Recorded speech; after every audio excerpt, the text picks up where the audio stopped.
GK4 आज के lecture का आगाज करते हैं। आज का लेक्चर नंबर है हमारा 21, जिसमें हम डिस्कस करेंगे लर्निंग ऑब्जेक्टिव 5, यानी फ्रॉड वाला लर्निंग ऑब्जेक्टिव था ना ये, इसके क्वेश्चंस को डिस्कस करेंगे और फिर एक कंसेप्ट स्टडी करेंगे मिस्टेक वाला, और मिस्टेक के साथ ही अगला छोटा सा कंसेप्ट है, नेक्स्ट कंसेप्ट भी छोटा सा है लेकिन वो भी पढ़ लिया जाए। वो कौन सा है? Wide agreement. वो कौन कौन से एग्रीमेंट्स हैं जो वाइड्स हैं, स्टडी करेंगे। लेकिन सबसे पहले क्या करें? Discussion of questions. Home assignment किया आपने? किधर है होम असाइनमेंट? अपने सामने रखिए। होम असाइनमेंट अपने सामने रखिए ताकि मुझे पता चल जाए बाकी होम असाइनमेंट किया कि नहीं। सामने रखिए होम असाइनमेंट। होम असाइनमेंट इधर है। कल वाली 3 दिन पहले वाली असाइनमेंट नहीं चेक करवानी। असाइनमेंट किधर है? होम असाइनमेंट किधर है? चलिए पहले सबसे पहला क्वेश्चन स्टार्ट करें। तैयार है? किताब बंद कर दें थोड़ी देर के लिए, फिर किताब अब आपके नॉलेज का टेस्ट है। पहला क्वेश्चन ये, under the provision 37 to describe the term fraud. Fraud को डिस्क्राइब कीजिए भाई। फ्रॉड में क्या क्या चीजें शामिल होती हैं? क्यों नहीं पता? इसको क्यों नहीं पता? याद करके नहीं आए? क्यों नहीं याद करके आए? कल आपने लॉ नहीं पढ़ा? टेस्ट याद करके, ये किसी छोटे भाई ने करना था। फिर ये भी तो आप ही ने करना है कि आपको पता है। ये फ्रॉड भी आप ही ने याद करना है, लेकिन आप फ्रॉड याद नहीं करते, आप सिर्फ फ्रॉड करते हैं। क्यों क्यों करते हैं ये ऐसा? क्यों नहीं याद करके आते जो काम मैं देता हूं? भाई की तरफ देखिए, ऐसे होते हैं अच्छे स्टूडेंट, रोज का काम रोज याद करते हैं। जी मेरे भाई, फ्रॉड को डिफाइन कीजिए। उसमें क्या होता है? फॉल्स रिप्रेजेंटेशन होती है, which he believes to be false के ट्रू। फॉल्स है, और कोई नहीं बोलेगा। इसके अलावा क्या पॉइंट्स थे? फिटेड एक्ट होता है, और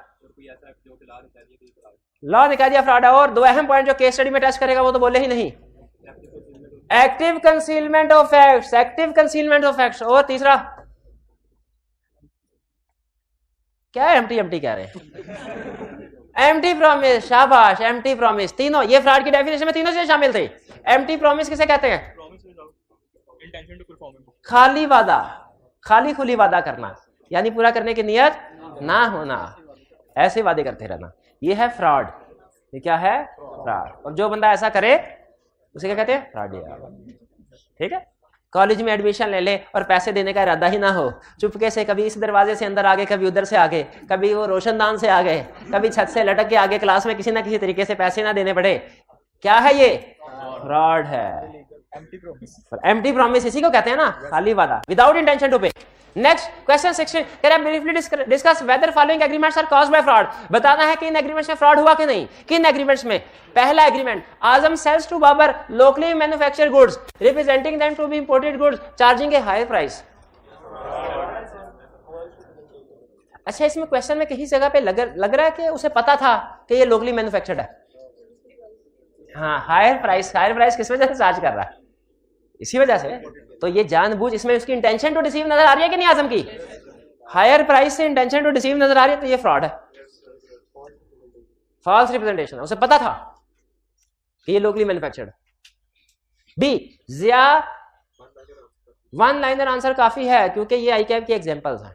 एग्जाम में अगर यही क्वेश्चन है ना 3 नंबर के साथ, तो पहले रेलिवेंट लीगल प्रोविजन और फिर उसको आंसर करेंगे। ठीक है? रेलिवेंट लीगल प्रोविजन क्या होगी? वो डेफिनेशन का पहला हिस्सा कि false which knows believes to be false. B, a furniture dealer conceals the cracks in furniture sold by him by using some packing material and polishing it in such a way that the buyer even after reasonable examination cannot trace the defect. Active ये वही है, सेब के sticker लगा देना, reasonable inspection के बावजूद भी ना पता चले।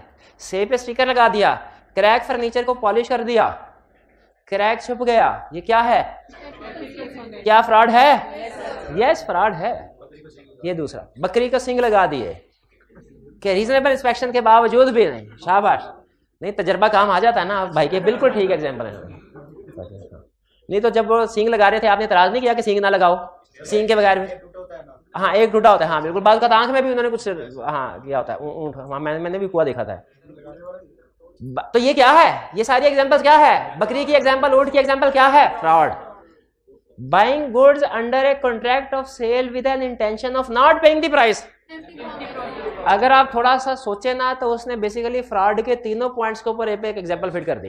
फ्रॉड की डेफिनेशन का पहला पॉइंट क्या था? बंदा एक स्टेटमेंट दे जो उसे पता है गलत है लेकिन फिर भी स्टेटमेंट दे। दूसरा पॉइंट क्या था? एक्टिव। तीसरा पॉइंट क्या था? Amity promise. तीनों के ऊपर उसने एक एक एग्जांपल दे दी ताकि एग्जांपल के साथ कंसेप्ट याद रहे। Next, a company issued a prospectus containing a statement that company paid dividend between 2001 to 2007, implying that company has been profitable. In fact, the company suffered losses in those years and paid dividend out of reserves. जानबूझ के prospectus में पिछले सालों का गलत profit report किया, false representation थी। बताइए कंपनी को पता होगा कि नहीं कि फॉल्स है? लाजमी, बिल्कुल। तो ये फ्रॉड है। E. Amir sold his house to Basit for rupees 10 million. House was mortgaged with Salman for rupees 10 million. Amir did not inform Basit about it, although it was his legal obligation to do so. Normal rule हमारा ये है, silence is not fraud. Normal rule क्या है हमारा? Silence is not. लेकिन दो cases में silence is fraud. दो एक्सेप्शन में साइलेंस, कब साइलेंस इज फ्रॉड? जब साइलेंस इक्विवेलेंट टू स्पीच हो और दूसरा फिड्यूशियरी रिलेशनशिप हो, यानी लीगल ऑब्लिगेशन हो उस बंदे डिस्क्लोज करना और वो डिस्क्लोज ना करे। यहां पे लीगल ऑब्लिगेशन थी उसकी डिस्क्लोज करना। जब लीगल ऑब्लिगेशन है डिस्क्लोज करना, डिस्क्लोज ना किया जाए वो क्या होगा? वो फ्रॉड होगा। जनरल रूल क्या है? Silence is not fraud. लेकिन दो केसेस में साइलेंस इज फ्रॉड। कब? पहला case when silence is equivalent to speech, और दूसरा case when it is fiduciary relationship, the fiduciary duty to disclose. और ड्यूटी टू डिस्क्लोज है लेकिन डिस्क्लोज नहीं किया, फिड्यूशियरी रिलेशनशिप है डिस्क्लोज नहीं किया, तो वो क्या होगा? यहां पे क्या था बताइए? उसकी ड्यूटी थी कि नहीं थी डिस्क्लोज करना है? अगर डिस्क्लोज नहीं किया तो क्या किया? फ्रॉड किया। तो ई भी फ्रॉड है। F. Kamran bought a car from Habib for rupees 1.2 million. Habib made an unwarranted statement, believing it to be true regarding model of car. The model of car could have been discovered by ordinary diligence. उसने statement तो दी जो गलत थी, लेकिन ये ordinary diligence से discover हो सकती थी। क्या ये फ्रॉड है? ये फ्रॉड नहीं है। क्या एग्रीमेंट वाइडेबल है? इस केस में कॉन्ट्रैक्ट वाइडेबल नहीं है। एक्सेप्शन थी ना 5 जिनमें कोई कॉन्ट्रैक्ट वाइडेबल नहीं होता था। इंशाल्लाह इस दफा पास कौन स्टूडेंट जो वो 5 एक्सेप्शन बता देगा कि जिनमें एग्रीमेंट वाइडेबल नहीं रहता? बताइए, है क्लास में कोई माइक लाल जो किताब देखे बगैर अब मुझे बता दे 5 एग्जांपल? ये देख ले, कोई भी नहीं है। कोई भी हाइब्रिड में कोई हो? हाइब्रिड में है एक स्टूडेंट, पूरी क्लास में 2 स्टूडेंट सिर्फ। मैं सुनता हूं, बैठा है।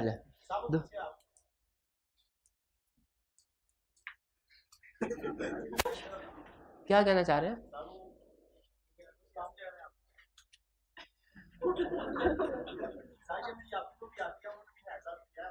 अच्छा, ठीक है। मैं बार कर रहा है, पीछे देखे सर, मैं पीछे पता नहीं क्या। ठीक है जी। आप जी बताइए 5 पॉइंट। शाबाश 5 point. By ordinary diligence, could have been. Party acted on fraudulent statement. Party did not act on fraudulent statement. Shabash. A third innocent party acquired it. Shabash. A party continues to take benefit from it. Party continues to take benefit after becoming aware. Shabash. Cannot be restored to original position. Shabash. बेहतरीन। इंशाल्लाह पास इस दफा।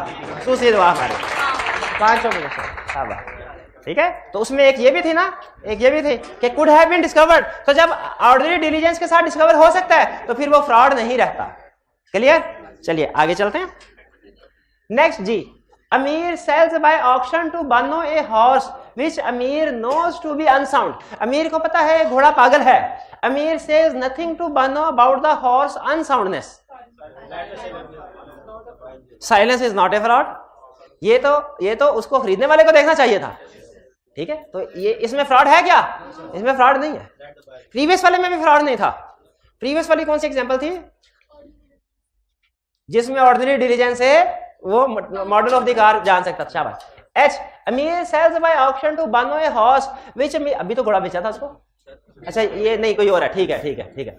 अमीर says by auction to Bano a horse which Amir knows to be unsound. अमीर को पता है ये घोड़ा पागल है. अमीर says nothing to Bano about the horse unsoundness. अमीर बानो को कुछ भी नहीं बताता. तो ठीक है, इस जवाब उसने आगे ऐड कर दिया. Bano is Amir's daughter and has just come of as.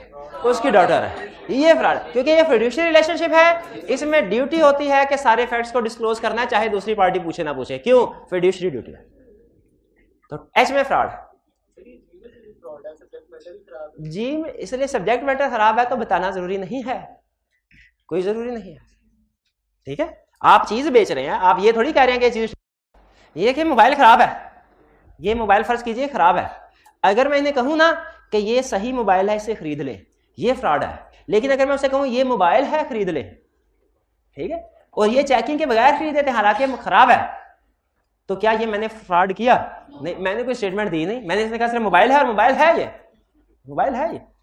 ठीक है जी, आप कुछ कह नहीं रहे, लेकिन आप कीमत जो है सही मोबाइल की नहीं, कीमत चाहे मैं सही मोबाइल की ले रहा हूँ, उसके बावजूद भी ये, हाँ मैंने ये तो नहीं कहा कि ये मोबाइल सही है. जब तक देखें मैं झूठ नहीं बोलूंगा, सिंपल देखें, जब तक मैं झूठ नहीं बोलूंगा ना मेरे पे मिस रिप्रेजेंटेशन का केस लगेगा ना फ्रॉड का लगेगा. जब तक मैं झूठ बोलूंगा नहीं. ठीक है, अगर मैं सच को छुपा लेता हूं, लॉ कहता है ये झूठ नहीं है. लॉ क्या कहता है? सच को छुपाना ये झूठ नहीं है. तो हाँ, अगर वो पूछे और मैं चुप रहूं, ये है इक्विवेलेंट टू स्पीच, फिर फ्रॉड हो जाएगा. अगर वो पूछे मैं चुप रहूं, फिर क्या है? इक्विवेलेंट टू स्पीच, ये फ्रॉड हो जाएगा. अगर वो पूछे, क्या पूछे कि सर देखे इसमें कोई गड़बड़ तो नहीं, गड़बड़ है तो मुझे बता दे. अगर आप साइलेंट रहते हो तो मैं समझूंगा कोई गड़बड़ नहीं है, और मैं चुप रहता हूं तो ये मेरा चुप रहना क्या बता रहा है? कोई गड़बड़ नहीं, इक्विवेलेंट टू स्पीच. इस सूरत में फ्रॉड हो जाएगा. चलिए, अब इस केस में चूंकि फिड्यूशियरी ड्यूटी थी, फिड्यूशियरी रिलेशनशिप, ये फ्रॉड है. I Amir sells by auction to Bano a horse which Amir knows to be unsound. उसे पता पागल है. Bano says to Amir if you do not deny it I shall assume that the horse is sound. Amir says nothing, equivalent to speech. Fraud हो गया कि नहीं भाई? Normally तो वो कह रहा है do not says nothing. Normally तो रूल है साइलेंस इज नॉट फ्रॉड, लेकिन दो केसेस में साइलेंस फ्रॉड है. अब ये भी देखिए, अगर इसका एनालिसिस करें ना, 3 क्वेश्चन है. पहले में क्या समझा रहा है हमें? Silence is not fraud. दूसरे में क्या कह रहा है? पहली एक्सेप्शन. तीसरे में दूसरी एक्सेप्शन. यानी बी, एच और आई में साइलेंस इज फ्रॉड, और जी में साइलेंस इज नॉट फ्रॉड. आगे चले. जे Abid knows that his watch is made in Pakistan but tells Babar that it has been made in Japan. Babar buys the watch for a large sum. False, which knows to be false. False representation which he knows to be false. Fraud. Clear?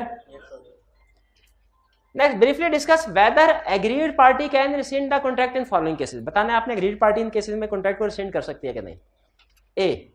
Abid knows that his watch is made in Pakistan but tells Babar that it has been made in Japan. Babar pays amount for the watch and Abid delivers it next day. On delivery, Babar discovered the fraud committed by Abid. क्या है? Fraud. क्या agreement contract voidable है? At the option of.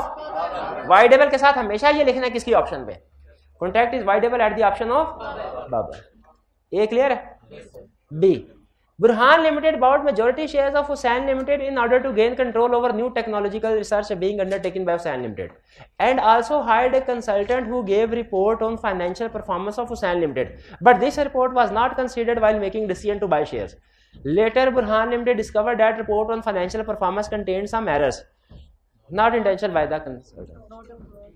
बताइए, report में errors थे, गलत report की गलत रिपोर्ट थी, और शेयर्स खरीद लिए. क्या शेयर्स का खरीदना अब वाइडेबल है? क्यों वाइडेबल क्यों नहीं है? उसमें he did not act on the basis of this statement. Fraudulent statement की बेस पर जब उसने एक्ट ही नहीं किया तो ये एग्रीमेंट वाइडेबल नहीं है. ये उन 5 एग्जांपल में से एक एग्जांपल है. किन 5 एग्जांपल में से एक एग्जांपल है? किन 5 एग्जांपल में से ये एक एग्जांपल है कि उसने रिप्रेजेंटेशन की बेस पे एक्ट नहीं किया? डेफिनेशन की एग्जांपल नहीं है डेफिनेशन की एग्जांपल नहीं है. डेफिनेशन की एग्जांपल में ये कोई और चीज की एग्जांपल में है. किस चीज के एग्जांपल में है? किस? ये वो एग्जांपल्स हैं जब एग्रीमेंट वाइडेबल नहीं होता, जब एग्रीमेंट वाइडेबल नहीं रहता. एक्सेप्शन में से है. डेफिनेशन में से नहीं है, एक्सेप्शंस में से है। 5 एक्सेप्शंस थी ना, 5 एक्सेप्शंस कि जिनमें कॉन्ट्रैक्ट, तो उसमें ये भी था कि अगर आपने उस गलत स्टेटमेंट, एक्शन तो लिया लेकिन उस गलत स्टेटमेंट की बेस पे नहीं, किसी और स्टेटमेंट की बेस पे, किसी और इंफॉर्मेशन, तो एग्रीमेंट वाइडेबल। तो बी में बताइए एग्रीमेंट वाइडेबल है क्या? नहीं, क्योंकि उसने रिपोर्ट की बेस पे शेयर खरीदे ही नहीं। उसने शेयर्स तो रिसर्च को टेक ओवर करने के लिए खरीदे हैं, रिपोर्ट की बेस पे शेयर्स खरीदे ही नहीं। तो रिपोर्ट की बेस पे ट्रांजैक्शन वाइड नहीं हो सकती। क्लियर हुआ ये? ए और बी दोनों क्लियर है?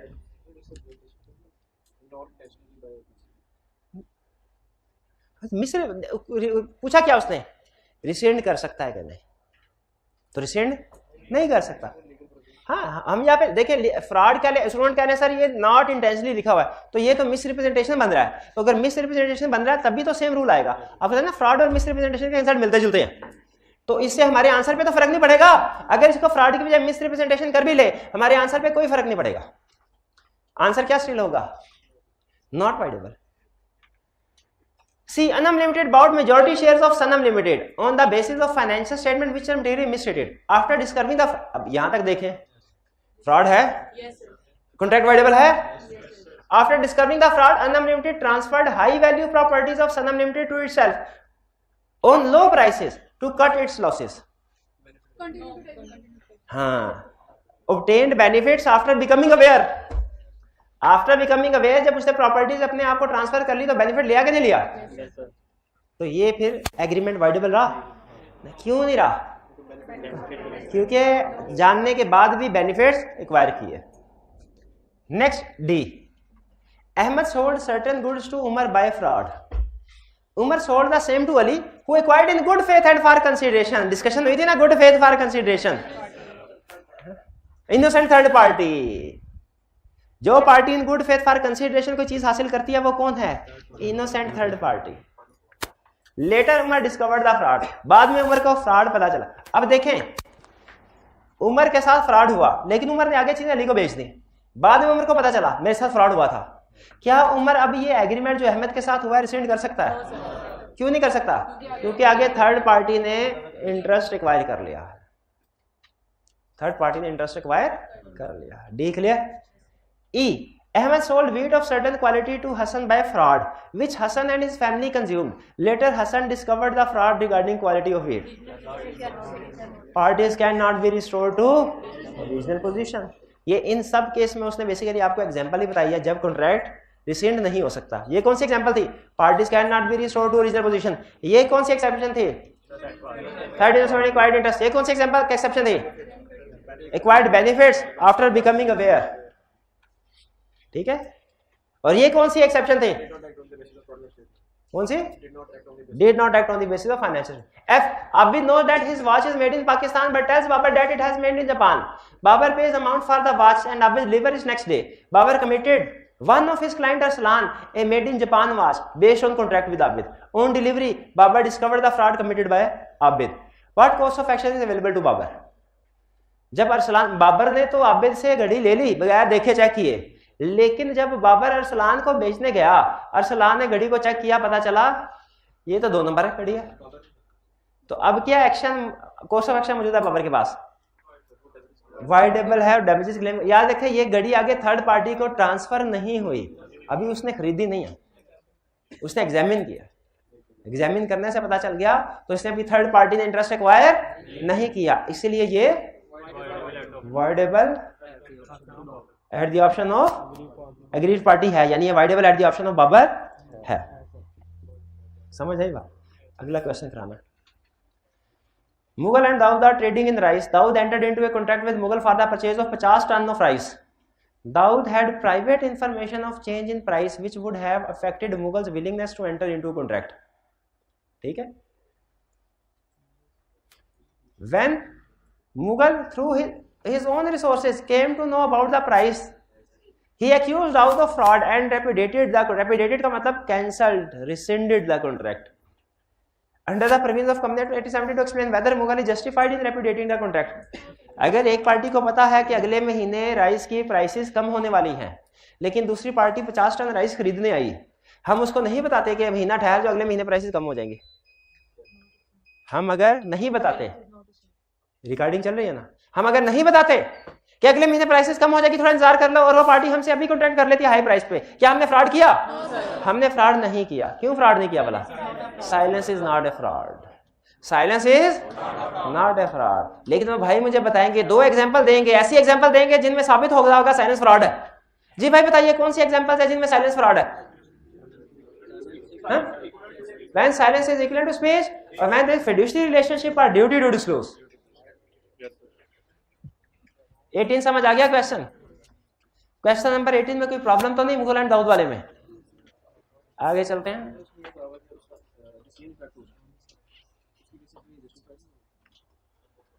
Respond to the following scenario under the provisions of Contract Act 1872. Sultan bought electronic appliances worth ₹700,000 from Zamir on 30 days credit. At time of purchase, Sultan knew that he was in insolvent circumstances. Discuss the validity of the contract. सुल्तान को पता था कि मैं insolvent हूं, पैसे नहीं दे सकता, फिर भी उसने एग्रीमेंट कर लिया। एम्प्टी प्रॉमिस है, तो क्या है ये? फ्रॉड, फ्रॉड है। तो अदर पार्टी है जमीर, वो इस कॉन्ट्रैक्ट को रिसेंड भी कर सकता है और डैमेजेस भी क्लेम कर सकता है। मिस रिप्रेजेंटेशन और फ्रॉड में बेसिक डिफरेंस यही है।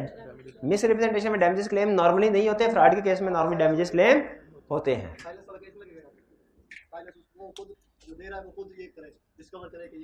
नहीं, यहाँ पे साइलेंस वाला रूल नहीं है। वो हमने वो स्टूडेंट का कमेंट ये है, वो कह रहे हैं सर जमीर जो चीजें बेच रहा है ना इलेक्ट्रॉनिक सुल्तान को, वो खुद डिस्कवर करना चाहिए उसे सुल्तान पे करने की पोजीशन में है कि नहीं। नहीं, ये चीजों के ऊपर रूल लगता है, गुड्स के बारे में। अगर कोई पार्टी के पास पैसे बैंकरप्ट है और वो फेक चेक दे देती है, तो याद रखिए वो तो चेक जब बैंक में प्रेजेंट होगा बाद में पता चलेगा ना फिर होता है कि नहीं।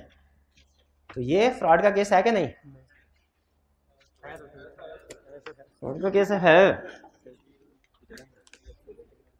चलिए, ये थे हमारे क्वेश्चंस।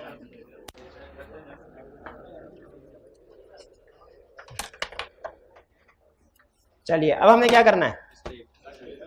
मिस्टेक करनी है अब। चलिए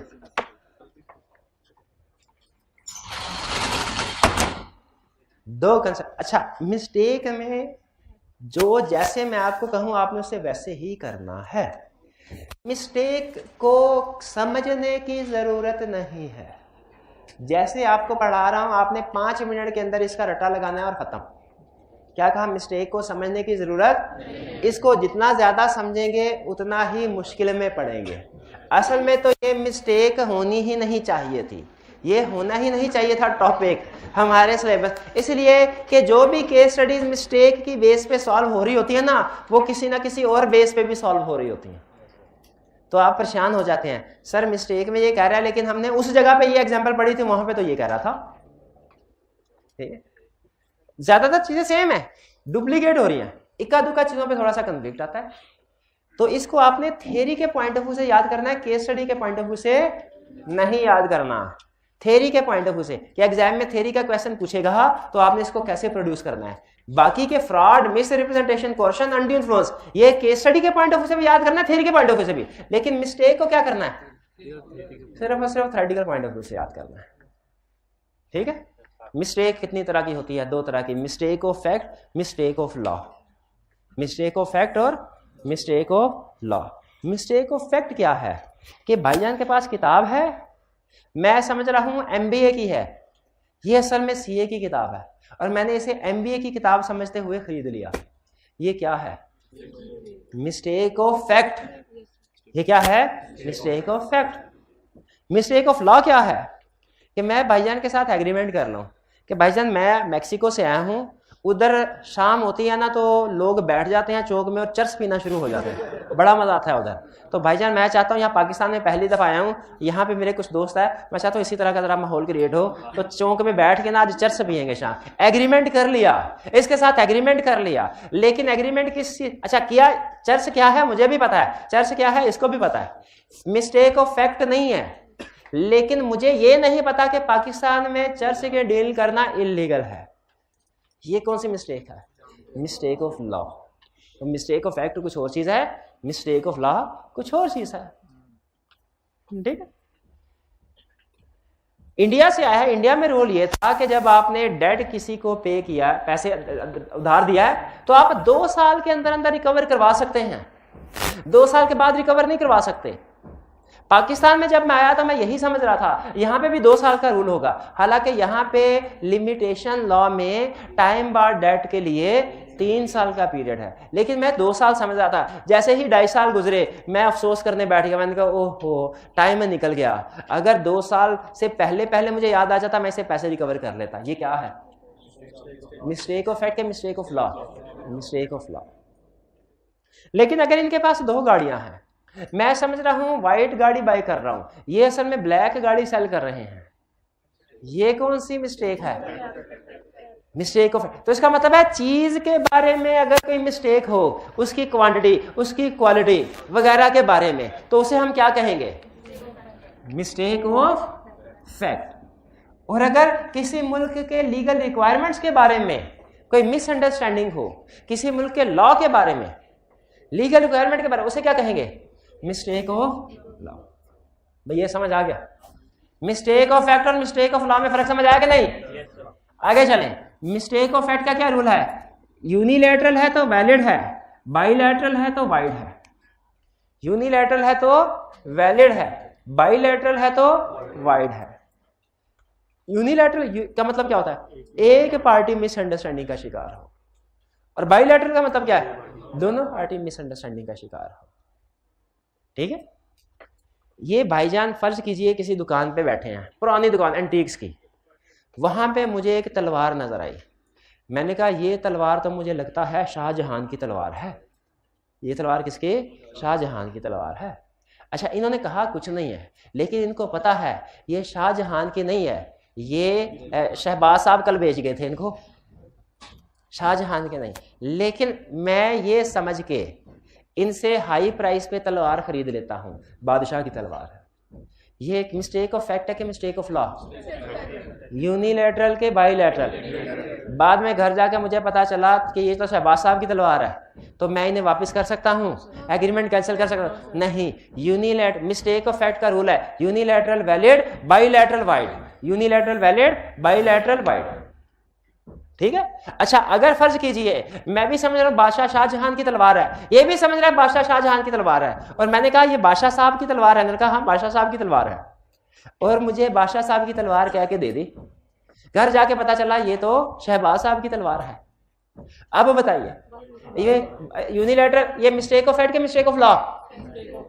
यूनिलैटरल के बाइलैटरल? तो bilateral, unilateral mistake of fact valid, bilateral mistake of fact wide. तो ये एग्रीमेंट क्या होगा? वाइड। लेकिन अब आप सोच रहे होंगे मिस रिप्रेजेंटेशन में है, उसमें भी तो वाइड था। बिल्कुल है, यही मैं कहता हूं। जब ये सिचुएशन मिस रिप्रेजेंटेशन में डिस्कस हो गई थी तो मिस्टेक का कंसेप्ट निकालने की क्या जरूरत थी? लेकिन बुक में है तो सो है, याद करना है। वो आपसे एमसीक्यूज में पूछ सकता है, बताओ मिस्टेक ऑफ फैक्ट का क्या रूल है? आप कहेंगे रूल क्या है? एक ही। क्या? यूनिलैटरल है तो वैलिड है, बाइलैटरल है तो वाइड है। मिस्टेक ऑफ फैक्ट का क्या रूल है? यूनिलैटरल है तो वैलिड है, बाइलैटरल है तो वाइड है। समझ आ गया? आगे चलते हैं मिस्टेक ऑफ लॉ। देखिए मिस्टेक ऑफ लॉ भी 2 तरह की है, एक पाकिस्तानी लॉ, एक फॉरेन लॉ। पाकिस्तानी लॉ, गाड़ी चला रहा हूं मैं, बाइक चला रहा हूं, इशारा हुआ, सिग्नल हुआ रेड, और मैं बाइक चलाता रहा, निकल गया, इशारा तोड़। आगे सार्जेंट खड़ा था, उसने रोक लिया, उसने कहा भाई साइड पे आ जाए। मैं उससे कहूंगा भाई मुझे तो पता ही नहीं था कि पाकिस्तान में रेड सिग्नल हो तो रुकना होता है, मैं तो यूरोप से आया हूं, मैं तो समझता रेड सिग्नल हो तो दाएं बाएं देख के तेजी से निकल जाना चाहिए, मैं तो ये समझ रहा था। तो बताइए क्या मेरा एक्सक्यूज वैलिड होगा? नहीं हो। तो अगर पाकिस्तानी लॉ की मिस्टेक है तो वो वैलिड, यानी वो क्या मतलब? वैलिड का मतलब क्या हुआ? कि वो समझा इन्फोर्सेबल बाय लॉ, कि लॉ फिर भी इन्फोर्स होगा, लॉ फिर भी इन्फोर्स होगा, यानी जुर्माना मुझे फिर भी पड़ेगा, लॉ वैलिड रहेगा। लेकिन अगर फॉरेन लॉ की मिस्टेक हो, देखिए असल में लॉ ये कहता है कि पाकिस्तान के शहरी एज्यूम किए जाते हैं कि इन्हें पाकिस्तान के सारे लॉज का पता है और इन्हें फॉरेन लॉज का पता नहीं है, ये एजम्पशन होती है। इसीलिए वो कहता है कि अगर पाकिस्तानी लॉ की मिस्टेक है तो वो क्या है? एग्रीमेंट वैलिड है। अब मुझे बताइए एग्रीमेंट हुआ पे करने का, 2.5 साल गुजर गए, मैं ये समझ रहा हूं गलतफहमी का शिकार कि इंडिया की तरह 2 साल बाद टाइम बार डेट हो जाता है, लेकिन पाकिस्तान में तो 3 साल बाद होता है। अब बताइए 2.5 साल गुजर गए हैं, ये एग्रीमेंट पैसे रिकवर करवाने का वैलिड है कि वाइड? वैलिड है। ये mistake of Pakistani law is well, और मिस्टेक ऑफ फॉरेन लॉ सुन ले, mistake of foreign law is equal to mistake of F for foreign law is equal to mistake of F for fact. Mistake of foreign law is equal to mistake of fact. Mistake of foreign law is equal to mistake of fact. यानी क्या होगा, mistake of foreign law में वही होगा जो mistake of fact में था। Mistake of fact में क्या था, यूनिलैटरल है तो वैलिड, बाइलैटरल है तो वाइड। उसी तरह मिस्टेक ऑफ फॉरेन लॉ में क्या होगा, unilateral mistake of foreign law है तो वैलिड, और अगर bilateral mistake of foreign law है तो वाइड। अब मुझे बताइए, कंप्लीट मिस्टेक की कहानी समझ आ गई। मिस्टेक का मतलब गलतफहमी का शिकार होना। मिस्टेक की दो टाइप्स है, mistake of fact, mistake of law. Mistake of fact का रूल क्या है, यूनिलैटरल है तो वैलिड, बाइलैटरल है तो वाइड। मिस्टेक ऑफ लॉ का क्या रूल है, मिस्टेक ऑफ पाकिस्तानी लॉ है तो वैलिड, और मिस्टेक ऑफ फॉरेन लॉ है तो mistake of foreign law, F for foreign law, F for fact. Mistake of foreign law का वही रूल होगा जो मिस्टेक ऑफ फैक्ट का है, यानी यूनिलैटरल मिस्टेक है तो वैलिड, बाइलैटरल है तो वाइड। क्लियर? बस इतनी कहानी समझनी है और जहन में रखनी है, इससे ज्यादा साइंस नहीं लगानी। केस स्टडी पढ़ लीजिएगा, जो समझ आ जाए ठीक है, जो ना समझ आए परेशान नहीं होना, टिक मारने, कल डिस्कस कर लेंगे। लेकिन ये मिस्टेक वाला कंसेप्ट केस स्टडी के लिए अहम नहीं है, रिप्रोडक्शन के क्वेश्चन के लिए अहम है। पास पेपर के क्वेश्चन देख के, एग्जामिनर कमेंट्स देख के आपको बता रहा हूँ। क्या बात बता रहा हूँ, क्या बात बताइए मैंने, क्या रिप्रोडक्शन के लिए अहम है, कौन सा मिस्टेक, केस स्टडी के लिए नहीं। जबकि under influence, coercion, miss representation, fraud, ये सारे रिप्रोडक्शन अहम है, केस स्टडी के लिए भी अहम है। कभी डेफिनेशन मांग लेता है किसी की, कभी वो बताया था बताओ किन केसेस में वाइडेबल नहीं होगा एग्रीमेंट, और कभी कहता है ये केस है इसके ऊपर कमेंट करो। बाकियों में रिप्रोडक्शन, केस स्टडी दोनों पूछ सकता है, लेकिन मिस्टेक में रिप्रोडक्शन। शाबाश, मिस्टेक क्लियर हो गया। फिर आगे चलते हैं वाइड एग्रीमेंट्स। वाइड एग्रीमेंट क्या होता है, वाइड एग्रीमेंट क्या होता है,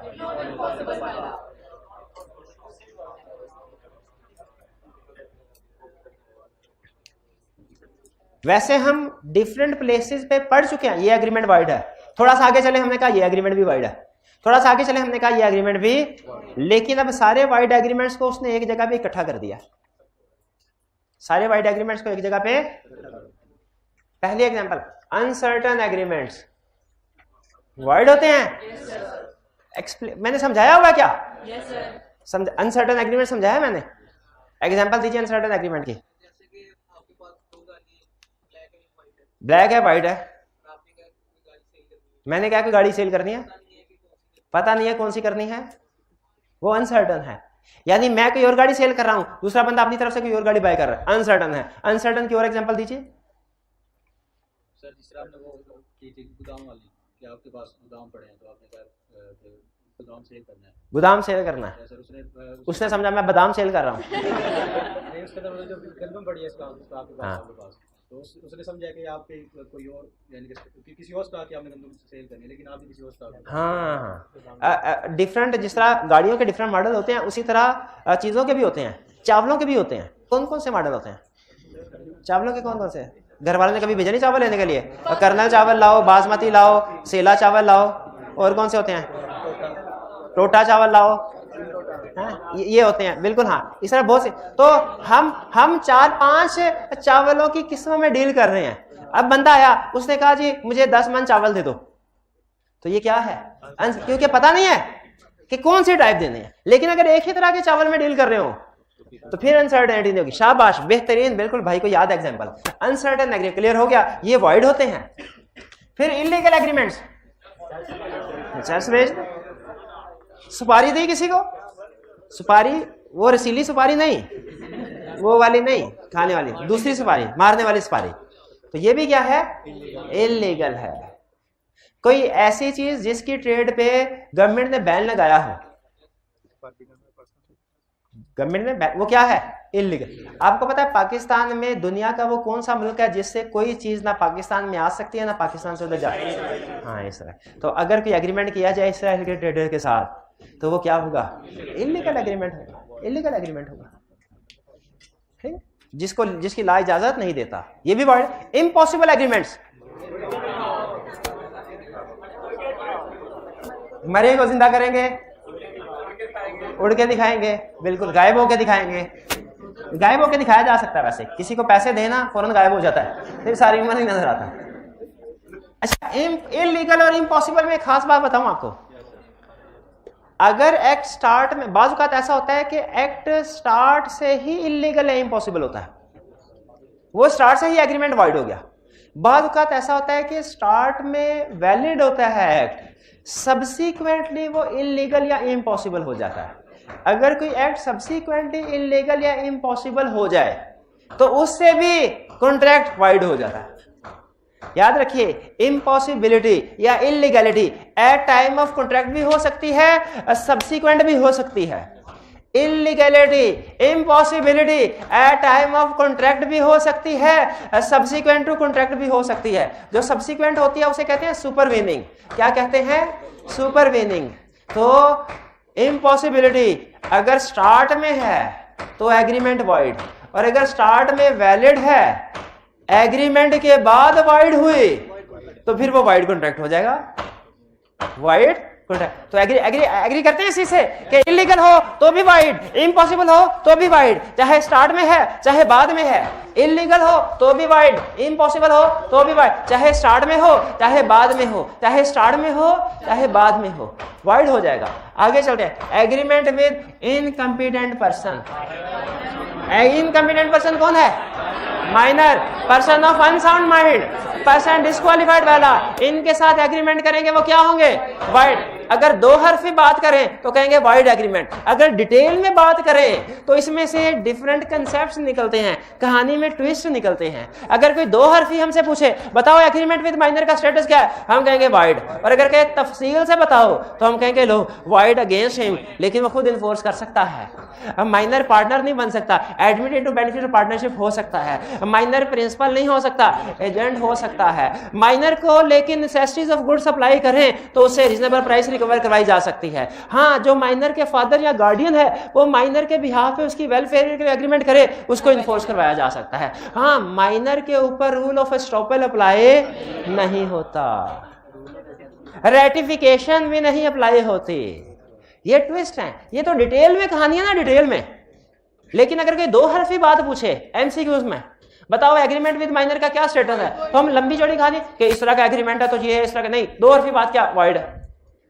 इसी तरह वैसे तो पूरा चैप्टर, आधा चैप्टर था जो इन तीन इनकम्पिटेंट पर्सन को एक्सप्लेन करता था। माइनर को लेता, अनसाउंड माइंड को लेता, पर्सन डिस्क्वालिफाइड बाय को लेता, और इनके स्टेटस को डिस्कस करता था। लेकिन दो हरफी बात करें तो क्या कहेंगे? अगर पर्सन इनकम्पिटेंट है तो एग्रीमेंट क्या है, और अगर एग्रीमेंट विदाउट कंसिडरेशन है, दो हरफी बात करें तो वाइड, और अगर तफसीलन बात करें तो exception. Agreement without consideration normally void है, कुछ केसेस में वैलिड है। ये हाइब्रिड में जो भाई सोए पड़े हैं ये बताएंगे। ये गर्दन नहीं, अच्छा ये ठीक है, ये क्या, उठा दे भाई का। हाँ, उठाए भाई का जी। भाई अरे सोया हुआ तो कह रहा हूँ ना जी। भाई बताइए जी। एग्रीमेंट विदाउट कंसिडरेशन वाइड होता है, कुछ केसेस में वैलिड हो जाता है। एग्जांपल्स दीजिए, एग्जांपल दीजिए। होता भी तो उसने कौन सा बता देना था। माइक, अच्छा माइक वाला भी सोया मुझे लगता है। चले, अच्छा ठीक है जी, ठीक है, दे के हाथ हिला दे, ठीक है, चलिए ठीक है। अच्छा, अब देखिए, एग्रीमेंट विदाउट कंसिडरेशन वाइड, लेकिन कुछ केसेस में एग्रीमेंट विदाउट कंसिडरेशन वैलिड होते हैं, कुछ केसेस में एग्रीमेंट विदाउट कंसिडरेशन वैलिड होते हैं। प्यारे भाई बताइए कौन से केसेस में वैलिड होते हैं? नहीं, ऐसे नहीं कहना, नेचुरल कहना, agreement made on account of natural love and affection, और completed gift, charity, agreement to compensate for past voluntary services, time agreement, time बाय डेट नहीं कहना, एग्रीमेंट टू पे टाइम बाय डेट। फिर अदर कॉन्ट्रैक्ट से bailment, agency, guarantee, बिल्कुल ठीक है। तो देखिए यहाँ पे तो वन वर्ड आंसर दे रहा है ना कि एग्रीमेंट, लेकिन आगे अगर इस कंसेप्ट को खोलेंगे तो इसमें एक्सेप्शन आएगी। Agreement in state of marriage, ठीक है। वेजरिंग एग्रीमेंट, वेजरिंग एग्रीमेंट कौन सा होता है? जुआ, किसी का ना हुआ, जुआ किसी का, सुना, जुआ किसी का ना हुआ। वेजरिंग एग्रीमेंट ये क्या है? वॉइड है। वेजरिंग एग्रीमेंट क्या है? वेजरिंग एग्रीमेंट होता क्या है? जो क्या क्या